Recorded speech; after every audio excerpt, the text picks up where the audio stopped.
Hello दोस्तों। आप जो यह देख रहे हैं मानचित्र, इसमें मार्गों के बारे में बताया गया है। ठीक है, जैसे अभी हम दिखा गया है कि रेशम मार्ग सहित महत्वपूर्ण व्यापारिक मार्ग। ठीक है, चलिए, ये सारे जो लाइन है ये किन किन शासकों के अंदर विनियंत्रण में था उसी को दर्शा रहा है। जैसे ये लाल वाला मार्ग है ना, ये मार्ग ईरान यानी कि फारस के शासकों द्वारा यहाँ पे नियंत्रण किया जा रहा था। और ये जो पानी हमारे समुद्र के बीच से आता है ये है समुद्री मार्ग।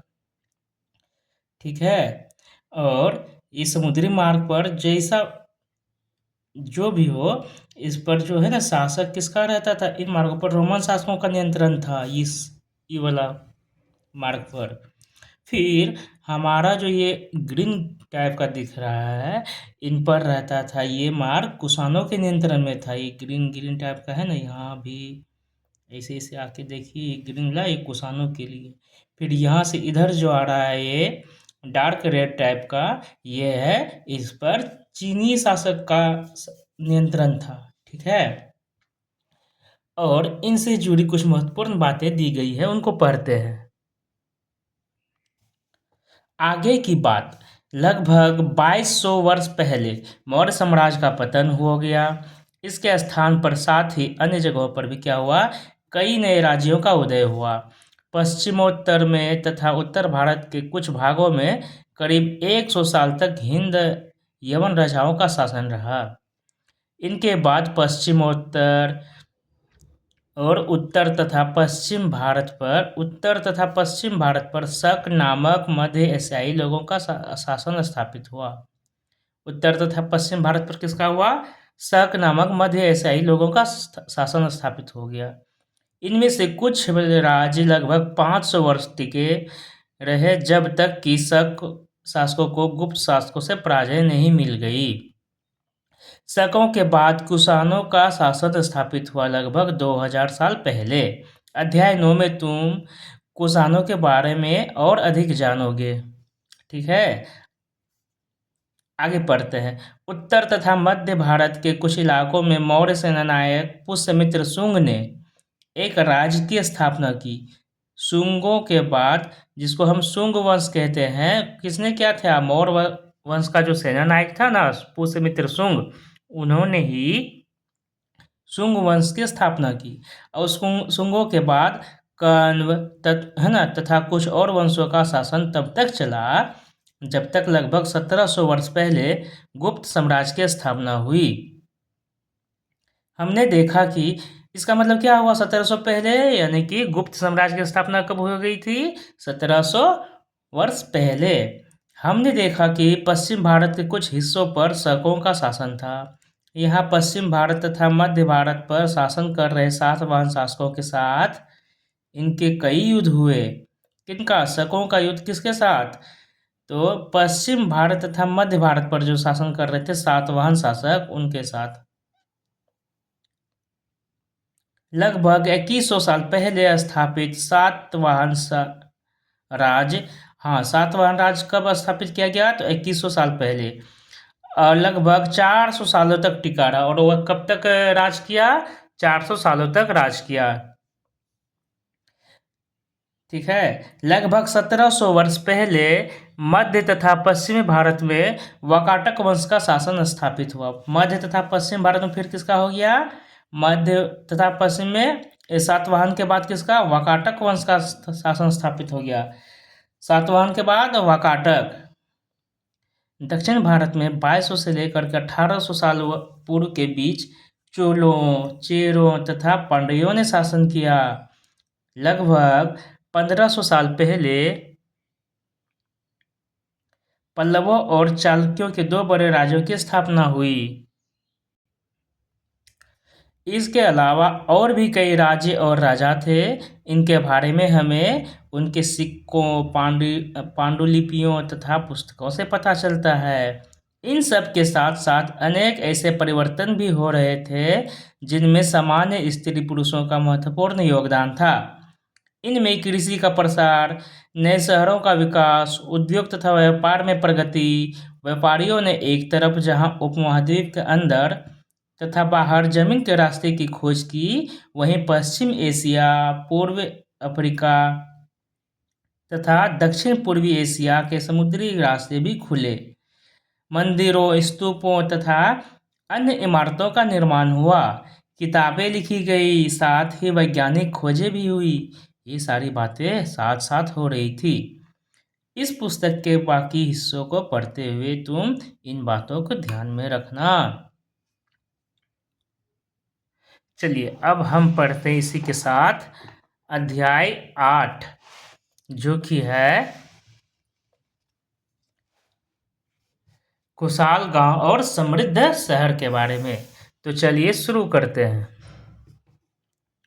लोहार की दुकान पर प्रभाकर लोहारों को काम करते देख रहा था। एक छोटी सी बेंच पर कुल्हाड़ी और हंसिया जैसे कुछ औजारें बेचने के लिए रखे थे। दूसरी ओर भट्ठी जल रही थी। औजार बनाने के लिए दो लोग लोहे की एक छड़ को गर्म कर उसे पीट रहे थे। प्रभाकर को ये सब बड़ा मजेदार लग रहा था। चलिए अब आगे जानते हैं कि लोहे के औजार और खेती ना। लोहे का प्रयोग आज एक आम बात है। लोहे की चीज़ें हमारी रोज़मर्रा की ज़िंदगी का हिस्सा बन गई है। इस उपमहाद्वीप में लोहे का प्रयोग लगभग 3000 साल पहले शुरू हुआ है ना। किस महाद्वीप में? हमारे जो भारतीय उपमहाद्वीप का एरिया है, यहाँ पर लोहे का प्रयोग कब हुआ? तो लगभग 3000 साल पहले शुरू हो गया था। महापाषाण कब्रों में लोहे के औजार और हथियार बड़ी संख्या में मिले हैं। इनके बारे में तुम अध्याय 4 में पढ़ चुके हो। करीब 2500 वर्ष पहले लोहे के औजारों के बढ़ते प्रयोग या उपयोग का प्रमाण मिलता है। इनमें जंगलों को साफ करने के लिए कुल्हाड़ियाँ और जुताई के लिए हलों के फाल भी शामिल हैं। अध्याय 5 में तुमने पढ़ा था कि लोहे के फाल के इस्तेमाल से कृषि उत्पादन बढ़ गया था। कृषि उत्पादन बढ़ाने के लिए उठाए गए अन्य कदम सिंचाई है। चलिए जानते हैं। समृद्ध गांवों के बिना राजाओं तथा उनके राज्यों का बने रहना मुश्किल था। जिस तरह कृषि के विकास में नए औजार तथा रोपाई महत्वपूर्ण कदम थे, उसी तरह सिंचाई भी काफ़ी उपयोगी साबित हुई। इस समय सिंचाई के लिए नहरें, कुएं, तालाब तथा कृत्रिम जलाशय बनाए गए। इस चार्ट में तुम्हें सिंचाई से आए परिवर्तन दिखाए गए हैं। खाली स्थानों में सही वाक्य भरो। लोगों द्वारा परिश्रम किया गया, किसानों को लाभ मिला क्योंकि अब उत्पादन की अनिश्चितता घटी। घर और कर अदा करने के लिए किसानों को उत्पादन बढ़ाना था। राजाओं ने सिंचाई की योजना बनाई और धन खर्च किया। राजा को सोना, महल और किले बनवाने के लिए धन चाहिए थे। वे किसानों से कर लेते थे। यह सिंचाई से भी संभव था। ऐसे ही कुछ महत्वपूर्ण बातें हैं जो यहाँ पर भरे जाएंगे। चलिए आगे पढ़ते हैं। गांवों में कौन रहते थे, है ना। अब इनको जानते हैं। गांव में कौन रहते थे? इस उपमहाद्वीप के दक्षिणी तथा उत्तरी हिस्सों के अधिकांश गांवों में कम से कम 3 तरह के लोग रहते थे। कब, कहाँ पर? तो दक्षिणी तथा उत्तरी हिस्सों के अधिकांश गांव में। दक्षिण मतलब नीचे और उत्तरी मतलब ऊपर, दिल्ली के ऊपर। तमिल क्षेत्र में, तमिल क्षेत्र आ गया आपका दक्षिणी क्षेत्र में। तमिल क्षेत्र में बड़े भूस्वामियों को वेल्लाला कहा जाता था। वेल्लाला किसे कहा जाता है? तो बड़े भूस्वामी को। साधारण हलवाहों को उनवार कहा जाता है। साधारण हलवाहा जो उनको क्या कहा जाता है? उनवार। और भूमिहीन मजदूर जो थे उसे दास कैडेसियर कहा जाता है ना। दास कैडेसियर। और भूमिहीन को कहा जाता है दास, मजदूर को कहा जाता है सॉरी भूमिहीन को कहा जाता है दास कैडेसियर और मजदूर को कहा जाता है अधिमई। समझे। देश के उत्तरी हिस्से में गांव का प्रधान व्यक्ति ग्राम भोजक कहलाता था। देश के उत्तरी हिस्सा मतलब भारत के नक्शे में जो ऊपर होता है ना, उसको क्या कहता है? गांव के प्रधान को ग्राम भोजक। अक्सर एक ही परिवार के लोग इस पद पर कई पीढ़ियों तक बने रहे। तो सवाल आ सकता है कि ग्राम भोजक कौन होता था और कहाँ पाया जाता था? तो ग्राम भोजक गांव का प्रधान होता था, जो कि उत्तरी हिस्से में, देश के उत्तरी हिस्से में पाया जाता है। यानी कि यह पद आनुवांशिक था। कौन सा? तो ग्राम भोजक का पद क्या था? आनुवांशिक था। ग्राम भोजक के पद पर आमतौर पर गांव का सबसे बड़ा भूस्वामी होता था। साधारणतया इनकी जमीन पर इनके दास और मजदूर काम करते थे। इसके अतिरिक्त प्रभावशाली होने के कारण प्रायः राजा भी कर वसूलने का काम इन्हें ही सौंप देते थे। ये न्यायाधीश का और कभी-कभी पुलिस का काम भी करते थे। कौन? ग्राम भोजक। ग्राम भोजकों के अलावा अन्य स्वतंत्र कृषक भी होते थे जिन्हें गृहपति कहते हैं। इनमें से ज्यादातर छोटे किसान ही होते थे। इसके अतिरिक्त कुछ ऐसे स्त्री पुरुष थे जिनके पास अपनी जमीन नहीं होती थी। इनमें दास कर्मकार आते थे जिन्हें दूसरों की जमीन पर काम करके अपनी जीविका चलानी पड़ती थी। अधिकांश गांवों में लोहार, कुम्हार, बढ़ई तथा बुनकर जैसे कुछ शिल्पकार भी होते थे। प्राचीनतम तमिल रचनाएं क्या है? प्राचीनतम तमिल रचनाएं। तमिल की प्राचीनतम रचनाओं को संगम साहित्य कहा जाता है। संगम साहित्य किसको कहते हैं? तो तमिल की जो प्राचीनतम रचनाएं थी ना, उनको तमिल कहते हैं। इनकी रचना करीब 2300 साल पहले हुई। और इसकी रचना कब की गई थी? तो करीब यहाँ से 2300 साल पहले। इन्हें संगम इसलिए कहा जाता है क्योंकि मदुरै के कवियों के सम्मेलनों में इनका संकलन किया जाता था। गांव में रहने वालों के जिन तमिल नामों का उल्लेख यहाँ किया गया है वे संगम साहित्य में पाए जाते हैं। और इसे संगम क्यों कहा जाता था? क्योंकि मदुरै के जो कवियों के सम्मेलनों में इनका संकलन किया जाता था। अब पढ़ते हैं कि नगर क्या कहती है कहानियां, यात्रा, विवरण, मूर्तिकलाएं और पुरातत्व। तुमने जातकों के बारे में सुना होगा। ये वो कहानियां हैं जो आम लोगों में प्रचलित थी। बौद्ध भिक्षुओं ने इनका संकलन किया। यहाँ एक जातक कथा दी गई है जिसमें यह बताया गया है कि एक निर्धन किस तरह धीरे धीरे धनी बन जाता है। एक निर्धन की चतुराई। पढ़ते हैं इनकी कहानी। एक शहर में एक गरीब युवक रहता था। उसके पास एक मरे चूहे के अलावा कुछ नहीं था। उसने उस चूहे को एक सिक्के में एक भोजनालय वाले की बिल्ली के लिए बेच दिया। फिर एक दिन बड़ी जोर की आंधी आई। उन्होंने क्या किया? उसने उस चूहे को एक सिक्का में मात्र एक भोजनालय वाले की बिल्ली को ही बेच दिया। बिल्ली को बेच दिया मतलब बिल्ली वो खाती। फिर एक दिन बड़ी जोर की आंधी आई। राजा का बगीचा टूटी टहनियों और पत्तों से भर गया। उनका माली इसे साफ करने की बात से परेशान हो उठा। युवक ने माली से कहा कि अगर लकड़ियां और पत्ते उसे मिल जाए तो वह बगीचे की सफाई कर सकता है। माली तुरंत मान गया। युवक ने पास खेल रहे बच्चों को यह कहकर इकट्ठा कर लिया कि प्रत्येक टहनी और पत्ते के बदले उन्हें एक एक मिठाई मिलेगी। देखते ही देखते उन्होंने बगीचे से एक एक तिनका चुनकर गेट के पास इकट्ठा कर दिया। तभी उधर से राजा का कुम्हार बर्तनों को पकाने के लिए ईंधन की तलाश में गुजरा। उसने पूरे ढेर को खरीद लिया। इस तरह युवक के पास कुछ और पैसे हो गए। अब उस युवक ने एक और योजना बनाई। एक बड़े बर्तन में पानी भरकर वह नगर के द्वार पर गया और वहां उसने घास काटने वाले 500 लोगों को पानी पिलाया। खुश होकर उन लोगों ने कहा, तुमने हमारे लिए इतना अच्छा काम किया, बताओ अब हम तुम्हारे लिए क्या कर सकते हैं। तो उसने कहा, मैं आपको ये तब बताऊंगा जब मुझे आपकी सहायता की जरूरत होगी। युवक ने क्या बोला कि आपको मैं तभी बताऊंगा जब आपकी सहायता की जरूरत होगी। उसके बाद उसने एक व्यापारी से दोस्ती की। एक दिन उस व्यापारी ने बताया, कल एक घोड़े का व्यापारी 500 घोड़ों के साथ शहर में आ रहा है। यह सुनकर उस युवक ने उस घास काटने वालों के पास जाकर कहा, कृपया तुम सब एक एक घास का गट्ठर मुझे दो और अपनी घास तब तक मत बेचो जब तक मेरी ना बिक जाए। उन्होंने उसे घासों के 500 गट्ठर दे दिए। जब घोड़े के व्यापारी को कहीं भी घास ना मिली तो उसने इस युवक की घास 1000 सिक्के में खरीद ली। इस कहानी में आए व्यक्तियों के व्यवसायों की सूची बनाओ। प्रत्येक के लिए यह तय करो कि शहर में गांव में या फिर शहर तथा गांव दोनों में रहते थे। घोड़े का व्यापारी शहर में क्यों आया होगा? क्या महिलाएं कहानी में बताए व्यवसायों को अपना सकती थी? उत्तर के कारण बताओ। चलिए अब आगे बढ़ते हैं। प्राचीन नगरों के जीवन के बारे में हमें कुछ अन्य स्रोतों से भी पता चल सकता है, जैसे शहरों, गांवों या फिर जंगलों के जीवन से जुड़ी घटनाओं को मूर्तिकार कलात्मक ढंग से उकेरते थे।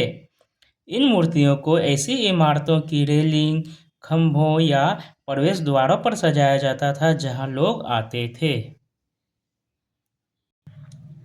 नीचे सांची की मूर्तिकला, यह मध्य प्रदेश की स्थित सांची के स्तूप की मूर्तिकला का नमूना है। चलिए यहाँ पे सांची के बारे में बताया गया था। अब आगे पढ़ते हैं हम।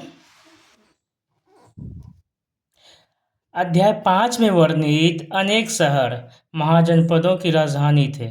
जैसा कि तुमने पढ़ा, इनमें से कुछ शहर परकोटों से घिरे होते थे।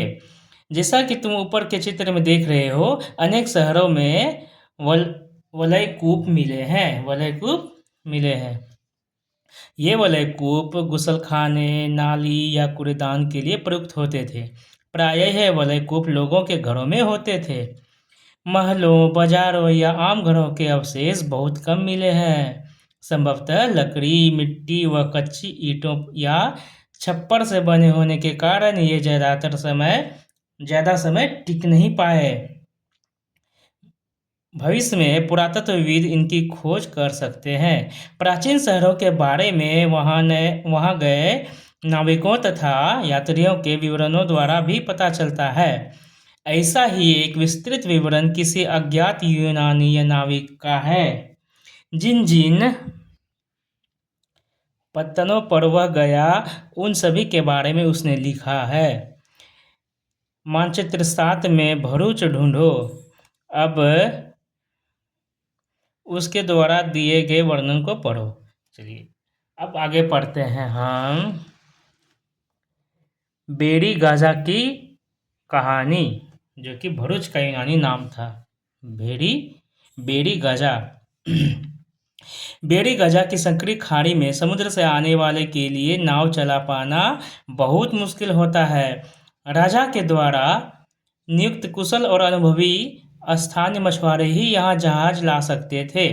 बेरी गजा में शराब, तांबा, टीन, सीसा, मूंगफली, पुखराज, कपड़े, सोने और चांदी के सिक्कों का आयात होता था। हिमालय की जड़ी बूटियाँ, हाथी दांत, गोमेद, कार्निलियन, सूती कपड़ा, रेशम तथा इत्र यहाँ से निर्यात किए जाते थे। राजा के लिए व्यापारी विशेष उपहार लाते थे। इनमें चांदी के बर्तन, गायक किशोर, सुंदर औरतें, अच्छी शराब तथा उत्कृष्ट महीन कपड़े भी शामिल थे। बेरी गाजा से आयात और निर्यात होने वाली चीज़ों की सूची बनाओ। 2 ऐसी चीज़ें बताओ जिनका उपयोग हड़प्पा युग में नहीं होता था। चलिए अब आगे पढ़ते हैं। आहत सिक्के सामान्यतः आयताकार और कभी-कभी वर्गाकार या गोल होते थे। ये या तो धातु की चादर को काटकर या धातु के चपटे गोलिकाओं से बनाए जाते थे। इन सिक्कों पर कुछ लिखा हुआ नहीं था। आहत सिक्के यही है, बल्कि इन पर कुछ चिन्ह ठप्पे से बनाए जाते थे, इसलिए ये आहत सिक्के कहलाए। ये सिक्के उपमहाद्वीप के लगभग अधिकांश हिस्सों में पाए जाते हैं और ईसा की आरंभिक सदियों तक ये प्रचलन में रहते हैं। इसे आहत सिक्के क्यों कहा गया? क्योंकि इसमें कुछ लिखा नहीं था, बस ठप्पा था। चलिए अब आगे पढ़ते हैं सिक्कों के बारे में। सिक्के क्या बताती है हमें ये सिक्के, उनकी जानकारी लेते हैं कि कैसे काम होता था इनका। पृष्ठ 82 पर दी गई कहानी में तुमने देखा कि किस तरह सिक्के के आधार पर संपत्ति का मूल्यांकन किया गया है ना। पुरातत्वविदों को इस युग के हजारों सिक्के मिले हैं। सबसे पुराने आहत सिक्के थे जो करीब 500 साल चले। है ना। सबसे पुराने कौन से सिक्के? ये आहट सिक्के थे, जो करीब कितने 500 सालों तक चले थे ये। इसका चित्र नीचे दिया गया है। चांदी या तांबे के सिक्कों पर विभिन्न आकृतियों को आहट कर बनाए जाने के कारण इन्हें आहट सिक्का कहा जाता है या कहा जाता था। विनिमय के अन्य साधन। क्या विनिमय एक्सचेंज के क्या अन्य साधन है? संगम साहित्य की इस छोटी सी कविता को पढ़ो। खेतों के सफेद धान गाड़ियों पर लादे जा रहे हैं। नमक के लिए लंबे लंबे रास्ते, चांदी सी सफेद रेत पर परिवार को समेटे। कहीं पीछे छूट न जाए शहरों से नमक के सौदागरों के, यूं चले जाने से सिर्फ सन्नाटा रह जाता है। समुद्र के किनारे नमक का बहुत ज़्यादा उत्पादन होता था। चलिए अब आगे पढ़ते हैं। नगर अनेक गतिविधियों के केंद्र। नगर जो था अनेक गतिविधियों का केंद्र था, उनके बारे में जानते हैं। अक्सर नगर कई कारणों से महत्वपूर्ण हो जाते थे। उदाहरण के लिए मथुरा को देख लेते हैं। यह 2500 साल से भी ज़्यादा समय से एक महत्वपूर्ण नगर रहा है। कौन? मथुरा। क्योंकि यह यातायात और व्यापार के दो मुख्य रास्तों पर स्थित था। इनमें से एक रास्ता उत्तर पश्चिम पूरब की ओर, उत्तर पश्चिम से पूरब की ओर, तथा दूसरा उत्तर से फिर दक्षिण की ओर जाने वाला था। शहर के चारों ओर किलेबंदी थी। इसमें अनेक मंदिर थे। आसपास के किसान तथा पशुपालक शहर में रहने वालों के लिए भोजन जुटाते थे। मथुरा बेहतरीन मूर्तियां बनाने का केंद्र था। मथुरा क्या था? बेहतरीन मूर्तियां बनाने का केंद्र था। लगभग 2000 साल पहले मथुरा कुषाणों की राजधानी बनी, है ना। 2000 साल पहले मथुरा क्या बनी? कुषाणों की दूसरी राजधानी बनी। इसके बारे में तुम अगले अध्याय में पढ़ोगे। मथुरा एक धार्मिक केंद्र भी रहा है। यहाँ बौद्ध विहार और जैन मंदिर है। यह कृष्ण भक्ति का एक महत्वपूर्ण केंद्र था।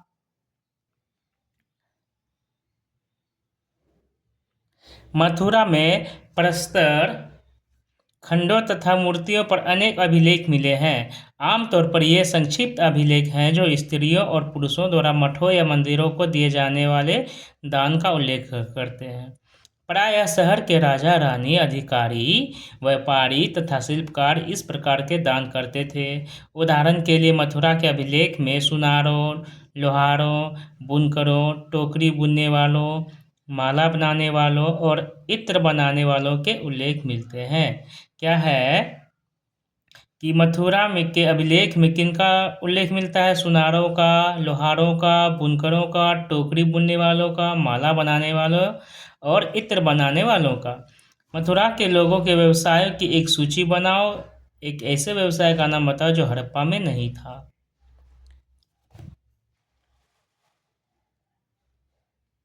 चलिए आगे पढ़ते हैं हम। थोड़ी सी उत्तरी काले चमके पात्र के बारे में जानते हैं। नॉर्थ ब्लैक NBPW नाम रखा गया इसका। उत्तरी काले चमके पात्र, ठीक है। ये एक कठोर चाक निर्मित धातु की तरह दिखने वाला तथा चमकदार काली सतह वाले पात्र है।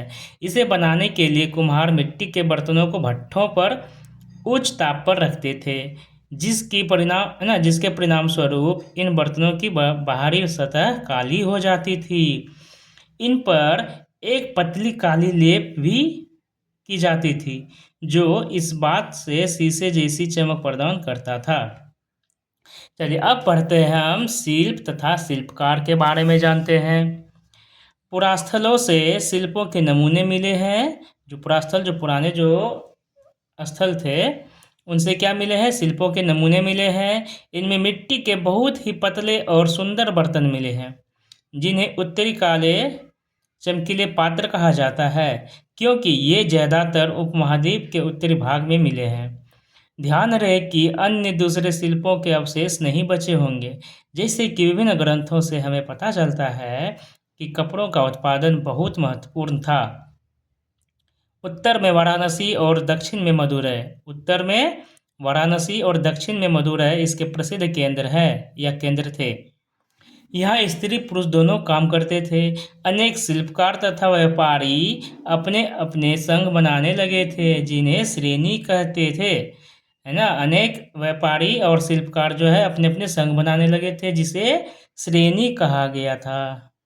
शिल्पकारों की श्रेणियों का नाम शिल्पकारों की श्रेणियों का काम क्या था? प्रशिक्षण देना, कच्चा माल उपलब्ध कराना। शिल्पकारों की श्रेणियों का क्या काम था? प्रशिक्षण देना और कच्चा माल उपलब्ध कराना तथा तैयार माल का वितरण भी करना था। जबकि व्यापारियों की श्रेणियां व्यापार का संचालन करती थी। श्रेणियां बैंकों के रूप में काम करती थी, और ये श्रेणी क्या करती थी? बैंकों के रूप में काम करती थी, जहां लोग पैसा जमा रखते थे। इस धन का निवेश लाभ के लिए किया जाता था। उससे मिले लाभ का कुछ हिस्सा जमा करने वालों को लौटा दिया जाता था या फिर मठ आदि धार्मिक संस्थानों को दे दिया जाता था। अब हम पढ़ते हैं सूत काटने और बुनने के नियम। ये नियम अर्थशास्त्र के हैं और अध्याय 7 में अर्थशास्त्र का उल्लेख किया गया है। इसमें वर्णन किया गया है कि किस प्रकार एक विशेष पदाधिकारी की देखरेख में कारखानों में सूत की कटाई और बुनाई की जाती थी। ऊन, पेड़ों की छाल, कपास, पटुआ तथा सन को तैयार करने के काम में विधवाओं, सक्षम या असक्षम महिलाओं, भिक्षुनियों या भिखुनियों, वृद्धा वेश्याओं, राजा की अवकाश प्राप्त दासियों, सेविकाओं और अवकाश प्राप्त दासियों को लगाया जा सकता है। किसके लिए? तो ये सूत काटने सब के लिए, ये सब चीज़ के लिए। इन्हें इनके काम के और गुणवत्ता के अनुसार पारिश्रमिक देना चाहिए। जिन महिलाओं को बाहर निकलने की अनुमति नहीं है, वे अपनी दासियों को भेजकर कच्चे माल को मंगवा सकती है और फिर इसे तैयार माल उन्हें भिजवा सकती है। वे औरतें जो कारखाने तक जा सकती है, उन्हें अपना माल कारखाने तक करके ले जाना पड़ता था, जहां उन्हें पारिश्रमिक मिलता था। इस समय माल को अच्छी तरह जांचने के लिए रोशनी रहती है। अगर निरीक्षक उस औरत की तरफ देखता है या इधर उधर की बातें करता है तो उसे सजा मिलनी चाहिए। अगर औरत ने अपना काम पूरा नहीं किया तो उसे जुर्माना देना होगा। इसके लिए उसका अंगूठा भी काटा जा सकता है। चलिए अब आगे पढ़ते हैं। सूक्ष्म निरीक्षण यानी कि अरिकामेडू में मानचित्र 7 105 पेज नंबर में दिया है, जो बाद में देख लेंगे। अरिकामेडू जो कि पुडुचेरी में है, ढूंढो। पृष्ठ 88 में रोम के बारे में दी जानकारी पढ़ो, इसके बाद वाले पेज पे है। लगभग 2200 से लेकर 1900 साल पहले अरिकामेडू एक पत्तन था। अरिकामेडू क्या था? एक पत्तन था। कब? तो 2200 से लेकर 1900 साल पहले। यहाँ दूर दूर से आए जहाज़ों से सामान उतारे जाते थे। यहाँ ईंटों से बना एक ढांचा मिला है जो संभवतः गोदाम रहा हो। यहाँ भूमध्य सागरीय क्षेत्र के एम्फोरा जैसे पात्र मिले हैं। भूमध्य सागरीय क्षेत्र के कौन से पात्र? एम्फोरा जैसे पात्र मिले हैं। इनमें शराब या तेल जैसे तरल पदार्थ रखे जा सकते थे। किसमें? एम्फोरा में तरल पदार्थ रखा जाता था। इनमें दोनों तरफ से पकड़ने के लिए हत्थे लगे हैं। साथ ही यहाँ एरेटाइन जैसे मुहर लगे लाल चमकदार बर्तन भी मिले हैं। इन्हें इटली के एक शहर के नाम पर एरेटाइन नाम पात्र के नाम से जाना जाता है। इसे मुहर लगे सांचे पर गीली चिकनी मिट्टी को दबाकर बनाया जाता था। कुछ ऐसे बर्तन भी मिले हैं जिनका डिजाइन तो रोम का था, किंतु वे यहीं बनाए जाते थे। यहाँ रोमन लैंप, शीशे के बर्तन तथा रत्न भी मिले हैं। साथ ही छोटे छोटे कुंद मिले हैं जो संभवतः कपड़े की रंगाई के पात्र रहे होंगे। यहाँ पर शीशे और अर्ध बहुमूल्य पत्थरों से मनके बनाने के पर्याप्त साक्ष्य मिले हैं।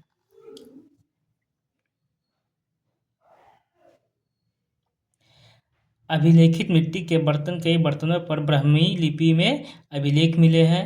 प्रारंभ में तमिल भाषा के लिए इसी लिपि का प्रयोग किया जाता था, इसलिए इन्हें तमिल ब्राह्मी लिपि भी कहा जाता है। चलिए अब अन्यत्र पढ़ते हैं कि इसी कालखंड में विश्व के अनेक भागों में क्या चलता था। विश्व के दूसरे भागों में क्या चलता था? एक्वाडक्ट। ये क्या है? एक्वाडक्ट। मानचित्र 6 है। ठीक है। पृष्ठ संख्या 76 रोम को यह यूरोप के सबसे पुराने शहरों में से एक है। इसका विकास लगभग तभी हुआ जब गंगा के मैदान के शहर बस रहे थे।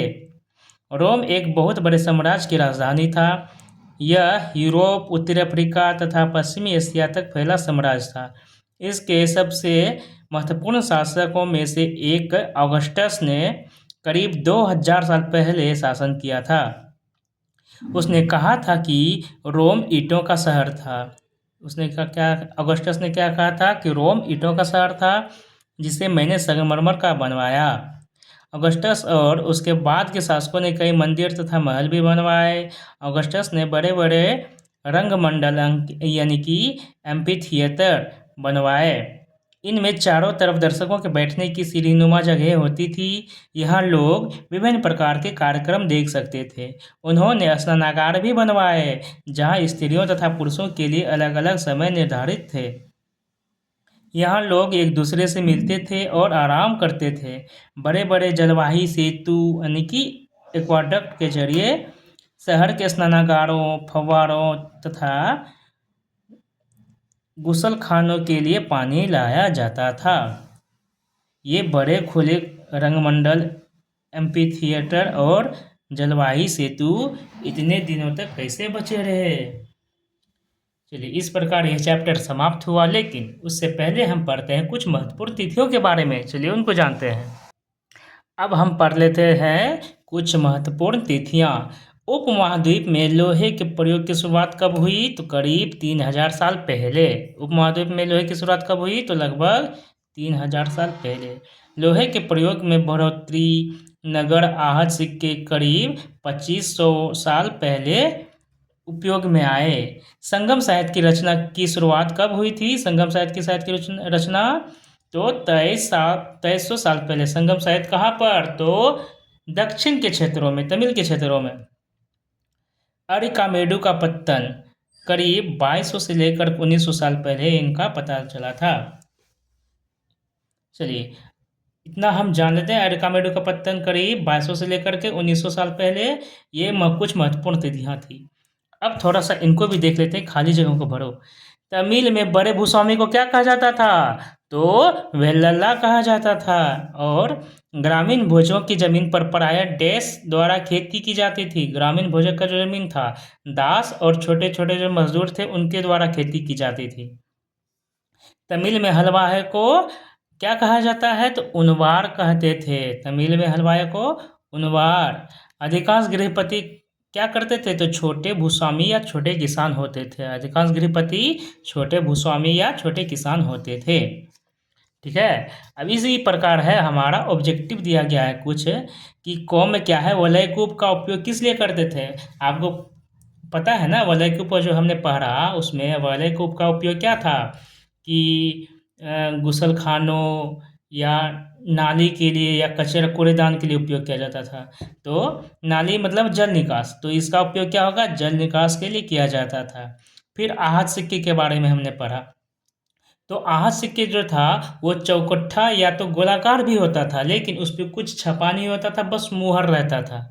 और इससे भी बड़ी बात कि आहत सिक्के चांदी या तांबे के होते थे।